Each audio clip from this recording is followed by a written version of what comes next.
Computer programming सीखने की इस सीरीज़ के 15th वीडियो के पार्ट बी में हम सी प्रोग्रामिंग में उपयोग होने वाले सभी ऑपरेटर्स के प्रेसिडेंस एवं उनकी एसोसिएटिविटी पर आधारित 10 एग्जाम्पल्स को सॉल्व करेंगे।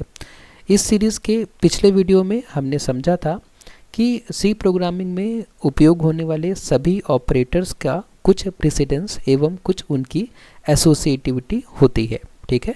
और पिछले वीडियो में हमने एक एग्जाम्पल भी सॉल्व किया था जो कि ऑपरेटर के प्रेसिडेंस एवं एसोसिएटिविटी पर आधारित था। लेकिन इस कॉन्सेप्ट को समझने के लिए वो एक वीडियो काफ़ी नहीं था। अगर आपने उस वीडियो को नहीं देखा है तो आप अभी आई बटन पर क्लिक करके पहले उस वीडियो को देख सकते हैं, उसके बाद आपको आज का ये वीडियो ज़्यादा समझ में आएगा। और अगर आपको यही नहीं पता अभी कि ऑपरेटर्स क्या होते हैं जो सी प्रोग्रामिंग में उपयोग होते हैं, तो आप उस वीडियो के पहले वाले वीडियोस को देख सकते हैं, इस प्लेलिस्ट के पिछली वीडियोस को देख सकते हैं।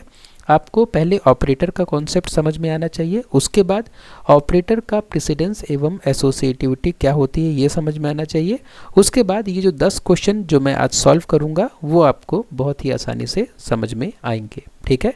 तो मैं ये मान के चल रहा हूँ कि आपने पिछला वीडियो देखा है और आपको पता है कि सी प्रोग्रामिंग में ऑपरेटर्स क्या होते हैं। तो आज के इस वीडियो का हमारा उद्देश्य है कि हम ऑपरेटर के प्रेसिडेंस एवं एसोसिएटिविटी पर आधारित कुछ एग्जाम्पल्स को सॉल्व करें, ठीक है। तो पिछले वीडियो में हमने समझा था कि जब भी हमें कुछ ऐसे इक्वेशंस को सॉल्व करने हो जो कि निर्भर करते हो ऑपरेटर के प्रेसिडेंस एवं उनकी एसोसिएटिविटी पर, तो हमें वो टेबल याद होना चाहिए जिस टेबल में हमने ऑपरेटर के प्रेसिडेंस को समझा था। और उस टेबल को याद करने के लिए हमने ये मैजिकल वर्ड समझा था जो आप अभी स्क्रीन पर देख रहे हैं, और इसको याद करने का तरीका भी हमने पिछले वीडियो में सीखा था। मैं एक बार आपको रिवाइज करा देता हूँ। हमने समझा था कि हम इसको ऐसे याद कर सकते हैं कि पूमा से रिलेशन बनाओ लगेगी तभी एसी, ठीक है। अगर आपको ये सेंटेंस याद है तो आप इस पर्टिकुलर मैजिकल वर्ड को अपने एग्जाम में लिख सकते हैं और यही आपको बताएगा कि कौन से ऑपरेटर का प्रेसिडेंस ज़्यादा है और कौन से ऑपरेटर का प्रेसिडेंस कम है, ठीक है। जैसे कि हम यहाँ पे एग्जाम्पल देख पा रहे हैं। इस एग्जाम्पल में हमारे पास ये दो ऑपरेटर हैं, प्लस और मॉडुलस, ठीक है। तो जैसा कि हम जानते हैं कि मॉडुलस ऑपरेटर मल्टीप्लिकेटिव टाइप का ऑपरेटर है और जो प्लस है ये एडिटिव टाइप का ऑपरेटर है। तो हम यहाँ पे देख पा रहे हैं कि मल्टीप्लिकेटिव जो ऑपरेटर होते हैं उनका प्रेसिडेंस हायर होता है एडिटिव ऑपरेटर से। इसका मतलब ये हुआ कि ये ऑपरेटर पहले सॉल्व किया जाएगा, ठीक है। तो अगर मैं ए और बी की वैल्यू पुट कर दूँ इस इक्वेशन में, तो ए की वैल्यू 17 है तो यहाँ पे 17 प्लस बी की वैल्यू क्या है, बी की वैल्यू है 5 मॉडुलस 4 आ जाएगा, ठीक है। और जब मुझे इसे सॉल्व करना होगा ना तो पहले मैं क्या सॉल्व करूँगा, मॉडुलस सॉल्व करूँगा। क्यों?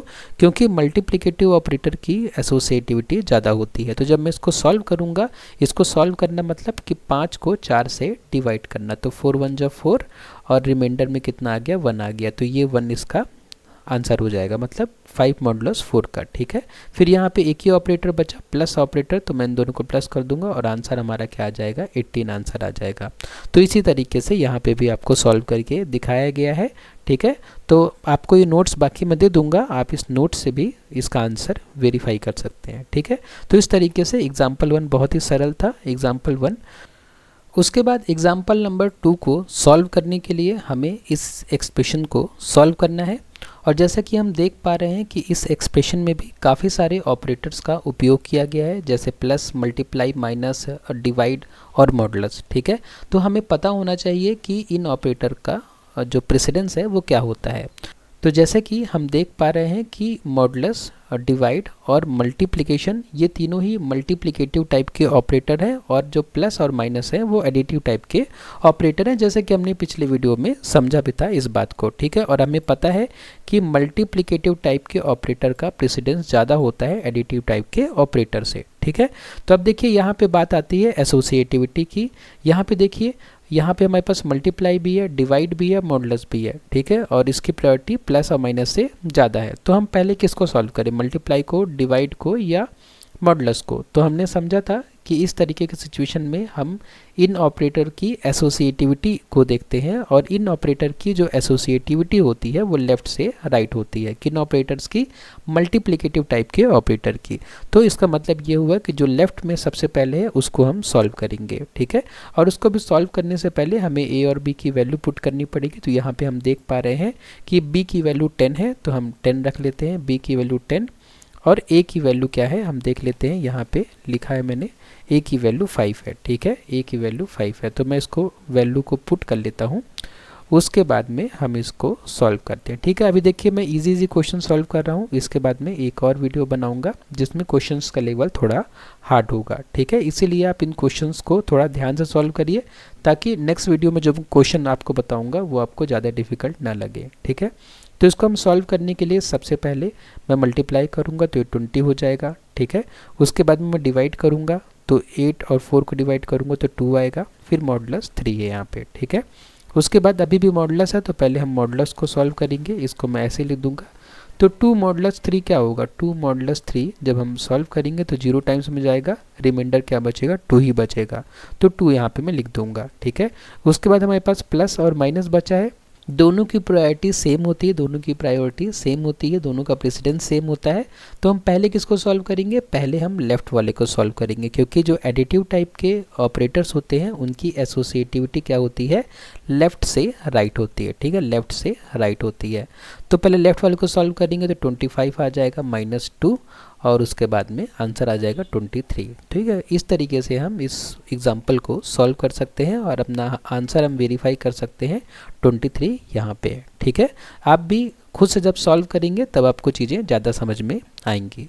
उसके बाद में एग्जाम्पल 3 है, यहाँ पे हमारे पास 1, 2, 3 टाइप के ऑपरेटर्स हैं। पहला बिटवाइज एंड है, बिटवाइज और है और बिटवाइज एक्सऑर है, ठीक है। और यहाँ पे जो हमारे पास जो मैजिकल वर्ड है उस वर्ड में हमें ये नहीं बताया गया है कि बिटवाइज एंड और बिटवाइज एक्सऑर और बिटवाइज जो और है उनकी प्रायोरिटी आपस में कैसी है, क्योंकि बिटवाइज ऑपरेटर्स के लिए हमने एक ही वर्ड लिखा है कि बी, ठीक है। मतलब अब हमें क्या करना है, यहाँ पे हमें उस बात को याद रखना है कि जब भी इस तरह की सिचुएशन आएगी तो बिट वाइज एंड हम सबसे पहले सॉल्व करेंगे और बिट वाइज और हम सबसे लास्ट में सॉल्व करेंगे, ठीक है। और उसके बीच में जो आएगा हम उसको सॉल्व करते जाएंगे, ठीक है। तो सबसे पहले मैं क्या सॉल्व करूँगा, बिट वाइज एंड यहाँ पे, ठीक है। तो मैं पहले पी और क्यू की वैल्यू पुट कर लेता हूँ। तो पी की वैल्यू 2 है ना, और क्यू की वैल्यू क्या है, 3 है, ठीक है। उसके बाद आर की वैल्यू यहाँ पे देखिए 4 है, आर की वैल्यू 4 है और यहाँ पे जो क्यू है, क्यू की वैल्यू 3 है, ठीक है। अब इसको सॉल्व करें तो सबसे पहले 2 और 3 का हम क्या करेंगे, बिटवाइज एंड करेंगे। तो 2 और 3 का बिटवाइज एंड करने के लिए हमें इनका बाइनरी चाहिए होगा, तो मैं इनका बाइनरी लिख देता हूँ।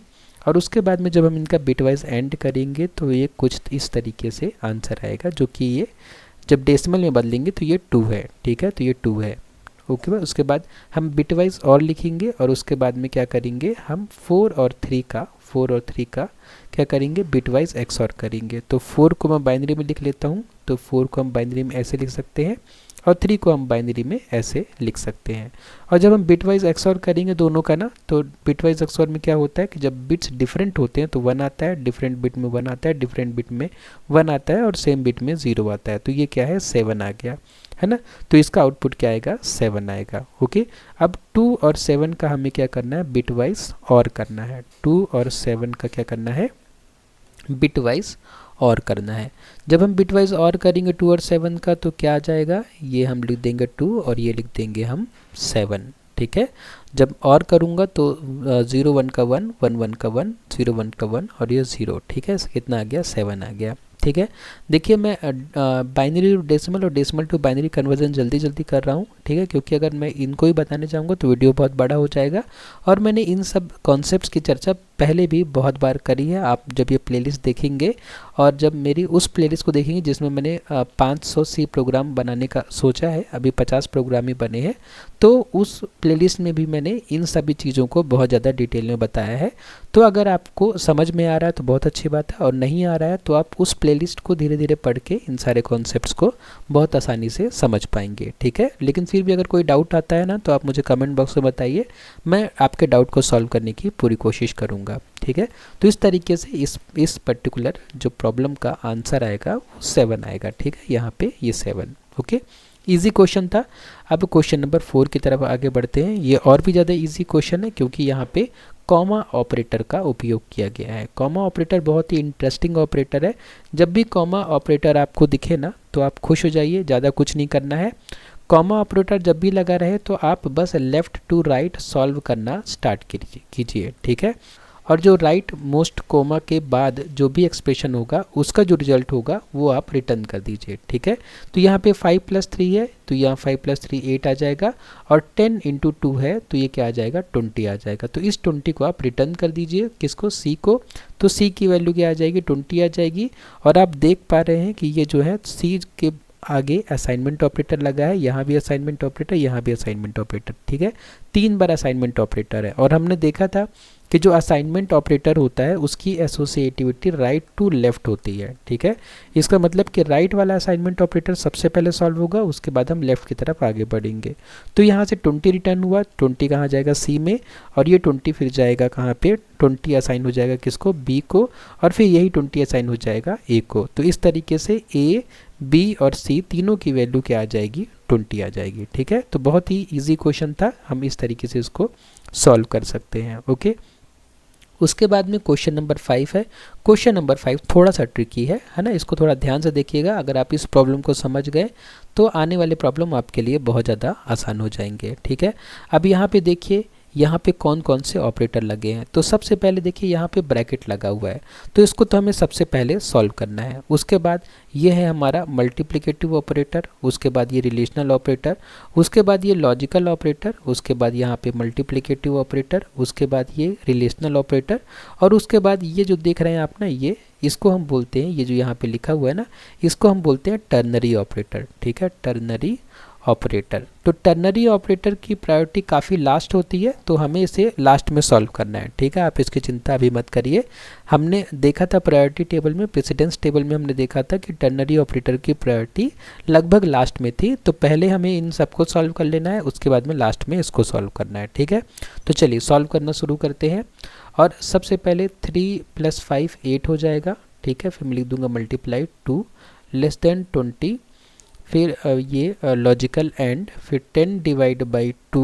10 / 2 को हम सॉल्व कर सकते हैं ना, अब क्यों, क्योंकि चलिए अभी इसको नेक्स्ट बार में सॉल्व करते हैं, ठीक है। वैसे कर सकते हैं, उससे कोई फ़र्क नहीं पड़ेगा, लेकिन हम रूल से चलते हैं, है ना, ताकि भविष्य में किसी और क्वेश्चन में कुछ गलत ना हो जाए। इस क्वेश्चन में तो कुछ गलत नहीं होगा, लेकिन भविष्य में कोई और क्वेश्चन में गलत हो सकता है, ठीक है। इसीलिए आपको एक बार में एक स्टेप करिए तो आप सेफ रहेंगे।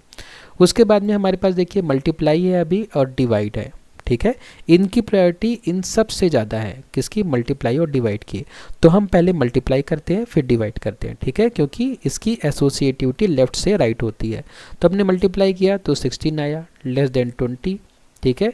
और लॉजिकल एंड, और डिवाइड भी कर देते क्योंकि मल्टीप्लाई हमने कर दिया है, तो यहाँ पे 5 आ जाएगा, फिर = 5।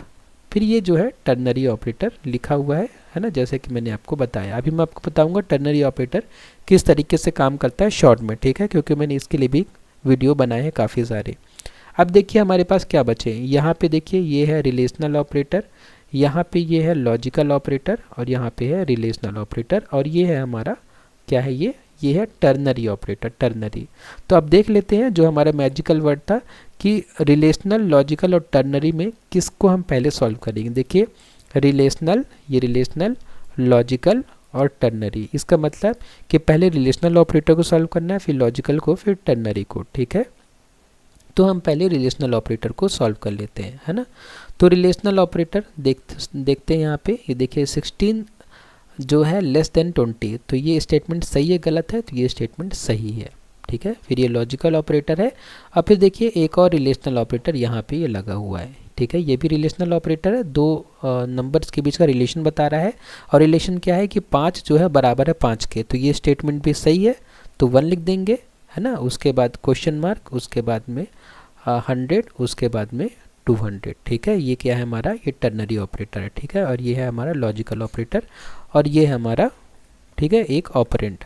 अब देखिए हमारे पास अब दो ऑपरेटर बचे हैं, लॉजिकल एंड और टर्नरी ऑपरेटर। तो किसको पहले सॉल्व करेंगे? देखिए लॉजिकल को हम पहले सॉल्व करेंगे, तो लॉजिकल हमें पहले सॉल्व करेंगे तो ये 1 चला जाएगा किसके साथ में? इस 1 के साथ में, ठीक है। मतलब हम इसको पहले सॉल्व करेंगे लॉजिकल एंड को, ना कि पहले टर्नरी को। तो 1 और 1 का लॉजिकल एंड क्या होगा? 1 ही होगा, ठीक है। 1 और 1 का जब हम एंड करते हैं तो 1 ही मिलता है। तो 1 क्वेश्चन मार्क 100 और फिर कॉलन 200, ठीक है। अब ये टर्नरी ऑपरेटर हमारे पास बचा, तो अब हम टर्नरी ऑपरेटर को सॉल्व करेंगे। देखिए टर्नरी ऑपरेटर क्या होता है ना, कि यहाँ पे ये कंडीशन लिखी होती है, कंडीशन, ठीक है। अगर कंडीशन ट्रू होती है, कंडीशन ट्रू होती है तो हम इस स्टेटमेंट को एग्जीक्यूट करते हैं, कंडीशन अगर ट्रू है तो। और कंडीशन अगर फॉल्स होती है, फॉल्स, तो हम इस स्टेटमेंट को एग्जीक्यूट करते हैं, इस वाले को, ठीक है, कॉलन के बाद वाले को। तो यहाँ पे कंडीशन क्या है? ये 1 लिखा है, 1 मतलब कंडीशन ट्रू है, तो हम किसको एग्जीक्यूट करेंगे? हम इसको एग्जीक्यूट करेंगे 100 को, ठीक है। तो इसका आउटपुट क्या आ जाएगा? 100 आ जाएगा, ठीक है। इस तरीके से हम सॉल्व करेंगे इसको, तो जिसका आंसर हमें मिलेगा 100, ठीक है। हम वेरीफाई कर सकते हैं अपने आंसर को। और यहाँ पे मैंने जो टेबल बनाया है, इस टेबल में एक बार में एक स्टेप आपको करके दिखाया है। आप चाहें तो ऐसे कर लें और चाहें तो ऐसे कर लें, आपको जैसे समझ में आए आप वैसे कर सकते हैं। उसके बाद आगे बढ़ते हैं और देखते हैं क्वेश्चन नंबर 6 में या एग्जाम्पल नंबर 6 में क्या हो रहा है। एग्जाम्पल नंबर 6 में हमें ये स्टेटमेंट एग्जीक्यूट करना है। ये तो बहुत ही ज़्यादा सिंपल स्टेटमेंट है, क्योंकि जो हमने अभी सॉल्व किया है वो तो काफ़ी टफ था, ठीक है। तो जब हम इन दोनों को, ये जो देखिए यहाँ सबसे पहले तो ब्रैकेट ही है, तो हमें ब्रैकेट तो सॉल्व कर देना है बिना कुछ सोचे समझे। फिर मल्टीप्लाई 3 - 4 डिवाइड बाई 2, ठीक है। अब यहाँ मल्टीप्लाई है, डिवाइड है और सब्ट्रैक्शन है। तो सबसे पहले मल्टीप्लाई सॉल्व करेंगे तो 24 माइनस, फिर डिवाइड सॉल्व करेंगे तो 2 आ जाएगा। उसके बाद में आंसर कितना आ जाएगा? 22। बहुत ही ईजी क्वेश्चन था, एग्जाम्पल नंबर 6, ठीक है। आंसर कितना है इसका? 22 आंसर है, ओके। उसके बाद आगे बढ़ते हैं एग्जाम्पल नंबर 7 की तरफ। एग्जाम्पल नंबर 7 में क्या है? देखिए यहाँ पे x की वैल्यू 1 है और n की वैल्यू 3 है। पहले मैं वैल्यू पुट कर लेता हूँ, 1 लेफ्ट शिफ्ट 3 + 1, ठीक है। अब हमारे पास दो ऑपरेटर हैं, पहला क्या है? लेफ्ट शिफ्ट या शिफ्ट ऑपरेटर, और दूसरा है एडिटिव ऑपरेटर। शिफ्ट ऑपरेटर और एडिटिव ऑपरेटर, इनकी प्रायोरिटी देख लेते हैं, ठीक है। देखिए यहाँ पे एडिटिव ऑपरेटर है और यहाँ पे शिफ्ट ऑपरेटर है। इसका मतलब कि एडिटिव ऑपरेटर की जो प्रेसिडेंस है वो ज़्यादा है, उसके बाद में शिफ्ट ऑपरेटर की। इसका मतलब हमें पहले इसको ऐड करना पड़ेगा, बाद में हमें शिफ्ट करना पड़ेगा। तो मैं ऐड कर देता हूँ 3 + 1 तो 4 आ जाएगा। उसके बाद क्या बोला गया है कि 1 को आप 4 बार लेफ़्ट में शिफ्ट कर दीजिए। तो 1 मैं लिख लेता हूँ पहले, है ना, ये 1 है। इसको मैं अगर बाइनरी में लिखूँगा तो ये कुछ इस तरीके से मैं लिखूँगा, ये 1, ठीक है। एक बार शिफ्ट करूँगा तो ये कुछ इस तरीके से शिफ्ट हो जाएगा। दूसरी बार करूँगा तो ये कुछ इस तरीके से आ जाएगा। तीसरी बार करूँगा तो इस तरीके से आ जाएगा। चौथी बार करूँगा, है ना, तो मैं 0 बढ़ा लेता हूँ, हम 0 बढ़ा सकते हैं कितना भी आगे, है ना। और चौथी बार शिफ्ट करूँगा तो ये 1 यहाँ आ जाएगा, 0 0 0 0 यहाँ पे आ जाएगा। और शुरुआत में 3 0 तो है, शुरुआत में आप कितने भी 0 लगाइए उससे कोई फ़र्क नहीं पड़ता, बाद के 0 से फ़र्क पड़ता है। तो ये जब इसको कन्वर्ट करेंगे इसको डेसिमल में आप, तो ये 16 आपको मिलेगा, ठीक है। तो इसका आंसर क्या आ जाएगा? 16 आ जाएगा, ठीक है। तो ये भी काफ़ी इजी क्वेश्चन था, इसका आंसर 16 है, ओके। उसके बाद जो एग्जाम्पल नंबर 8 है, एग्जाम्पल नंबर 8 में हमने क्या किया है? इस एक्सप्रेशन को सॉल्व किया है। ये भी एक्सप्रेशन अब काफ़ी इजी हो गया है, क्योंकि यहाँ पे ब्रैकेट लगे हुए हैं। ब्रैकेट लगे हुए हैं तो ज़्यादा हमें दिमाग नहीं लगाना है, हमें पहले ब्रैकेट वाले सॉल्व करने हैं। तो यहाँ पे 5 और 3 का हमें बिटवाइज एंड करना है। तो 5 को हम लिख सकते हैं कुछ इस तरीके से और 3 को हम लिख सकते हैं कुछ इस तरीके से। दोनों का बिटवाइज एंड करेंगे तो हमें कुछ इस तरीके से आंसर मिल जाएगा, ठीक है। 1 1 का 1, 0 1 का 0, 1 0 का 0। तो ये फाइनली हमें क्या मिल गया? ये डेसिमल में हमें 1 मिल गया। तो ये 1 हमने लिख दिया। उसके बाद में हम प्लस करेंगे और 2 और 1 का हम क्या करेंगे? बिटवाइज और करेंगे। तो 2 को मैं कैसे लिख सकता हूँ? 2 को मैं ऐसे लिख सकता हूँ और 1 को मैं कैसे लिख सकता हूँ? 1 को मैं ऐसे लिख सकता हूँ। दोनों का बिटवाइज और करेंगे तो 1 1 0 0, ठीक है। तो ये कितना है? ये 3 है ना।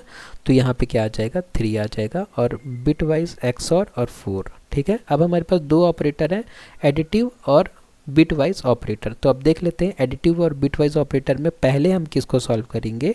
तो देखिए ये है एडिटिव और ये है बिटवाइज। तो एडिटिव की जो प्रेसिडेंस होती है वो बिटवाइज से काफ़ी ज़्यादा होती है। तो हमें पहले क्या करना है? हमें पहले ऐड करना है। तो मैं ऐड कर दूंगा तो ये 4 हो जाएगा, ठीक है। 1 + 3 4 हो जाएगा और बिटवाइज XOR 4, है ना। जब हम 4 और 4 मतलब 0 1 0 0, है ना, फिर 4 का 0 1 0 0, इनका जब बिटवाइज XOR करेंगे तो जब भी सेम बिट्स होती है ना तो हमें आउटपुट में 0 मिलता है। तो इस तरीके से हमें फाइनली इसका जो आंसर होगा वो 0 मिल जाएगा, है ना। तो जो इसका आंसर है वो क्या होना चाहिए, 0 होना चाहिए, ठीक है। हमें देखिए यहाँ पे 0 आंसर मिल रहा है, आंसर हमारा वेरीफाई हो रहा है। यहाँ पे मैंने सब लिखा हुआ है, आप इसको भी पढ़ सकते हैं और जैसे मैंने सॉल्व किया आप वैसे भी सॉल्व कर सकते हैं, ठीक है। उसके बाद देखिए ये एक और क्वेश्चन है, काफ़ी इजी क्वेश्चन है। इसको हमें सॉल्व करना है तो सबसे पहले हमें पता है कि हम ब्रैकेट को सॉल्व करेंगे और ब्रैकेट के अंदर आप देखिए यहाँ पे 2 ऑपरेटर हैं, पहला रिलेशनल और दूसरा लॉजिकल। तो रिलेशनल और लॉजिकल में देखिए, रिलेशनल और लॉजिकल में हम पहले किसको सॉल्व करेंगे, पहले रिलेशनल को सॉल्व करेंगे। तो रिलेशनल को हम पहले सॉल्व कर लेते हैं। तो क्या लिखा है, 3 बड़ा है 2 से, तो ये बात सही है गलत है, तो ये बात बिल्कुल सही है, 3 बड़ा है 2 से मतलब ट्रू, है ना। फिर लॉजिकल एंड 1, ठीक है। उसके बाद में 0 और ये देखिए 1 और 1 का लॉजिकल एंड है तो आंसर क्या आएगा, 1 आएगा। और 0 और 1 का लॉजिकल और करेंगे तो आंसर क्या आएगा, 1 आएगा, ठीक है। 0 और 1 का जब और करेंगे तो आउटपुट 1 ही आएगा, है ना। तो इस तरीके से इसका आंसर 1 आ जाएगा, ठीक है। अगर आपको नहीं समझ में आ रहा है कि किस तरीके से हम ये एंड और कर रहे हैं तो इस सीरीज़ के पिछले वीडियोज़ में जहाँ मैंने ऑपरेटर्स के बारे में बताया है ना, वहाँ पे इन सारी बातों को बहुत ही डिटेल में हमने डिस्कस किया था, है ना। हमने टेबल के साथ इन सारी बातों को समझा था। तो अगर आपको समझ में आ रहा है तो बहुत अच्छी बात है, और नहीं आ रहा है तो पिछला वीडियोस प्लीज़ देख लीजिए, आपको बहुत अच्छे से सब समझ में आने लग जाएगा, ठीक है। उसके बाद में आज की इस वीडियो का लास्ट एग्जाम्पल है, एग्जाम्पल नंबर 10। तो इसको हम सॉल्व कर लेते हैं। तो इस एक्सप्रेशन को सॉल्व करने के लिए हमें पहले क्या करना पड़ेगा, इस एक्सप्रेशन को स्प्लिट करना पड़ेगा। तो हम इसको कैसे लिख सकते हैं, a = a + 2, ठीक है। जहाँ पे a की वैल्यू हमारे पास क्या दी हुई है, a की वैल्यू 3 दी हुई है, तो 3 + 2 तो क्या आ जाएगा, 5 आ जाएगा। ये 5 क्या हो, कहाँ हो जाएगा, a, मतलब a की वैल्यू अब क्या हो जाएगी, a की वैल्यू 5 हो जाएगी, ठीक है। अब यहाँ पे जो दूसरा एक्सप्रेशन दिया है उसमें a की वैल्यू 5 पुट करेंगे, मल्टीप्लाई b की वैल्यू 4 पुट करेंगे, आ जाएगा 20, और इस 20 को हम रिटर्न कर देंगे इस वेरिएबल में, ठीक है। मतलब आंसर क्या आ जाएगा, 20 आ जाएगा, ठीक है। तो इस तरीके से हमने क्या किया, पहले एक्सप्रेशन को सॉल्व किया और जो वैल्यू आई हमने उसका उपयोग किया नेक्स्ट एक्सप्रेशन को सॉल्व करने के लिए। अगर और भी कॉमा ऑपरेटर लगा के और भी एक्सप्रेशन होते हैं हम उनको सॉल्व करते जाते हैं, और जो भी आखिरी वाले एक्सप्रेशन का आंसर होता उसको हम रिटर्न कर देते हैं, ठीक है। तो फिलहाल इसका आंसर क्या हो जाएगा, 20 हो जाएगा, ठीक है। तो इस तरीके से हम सॉल्व कर सकते हैं इन क्वेश्चंस को जो कि ऑपरेटर के प्रेसिडेंस पर आधारित होते हैं, ठीक है। उसके बाद अगर समरी की बात करें तो हाई प्रेसिडेंस ऑपरेटर सबसे पहले चलेंगे, उसके बाद इक्वल प्रेसिडेंस होने पर एसोसिएटिविटी डिसाइड करती है ना। अगर 2 ऑपरेटर का प्रेसिडेंस बराबर हो गया तो हम एसोसिएटिविटी देखेंगे, और उसके बाद में असाइनमेंट और टर्नरी हमेशा राइट टू लेफ्ट होते हैं, मतलब असाइनमेंट और टर्नरी ऑपरेटर की जो एसोसिएटिविटी होती है वो राइट टू लेफ्ट होती है। और उसके बाद पैरेंथेसिस सबको ओवरराइड कर सकते हैं, मतलब अगर पैरेंथेसिस हमने लगा दिया, ब्रैकेट लगा दिया, तो वो सबसे पहले एग्जीक्यूट होंगे, ठीक है।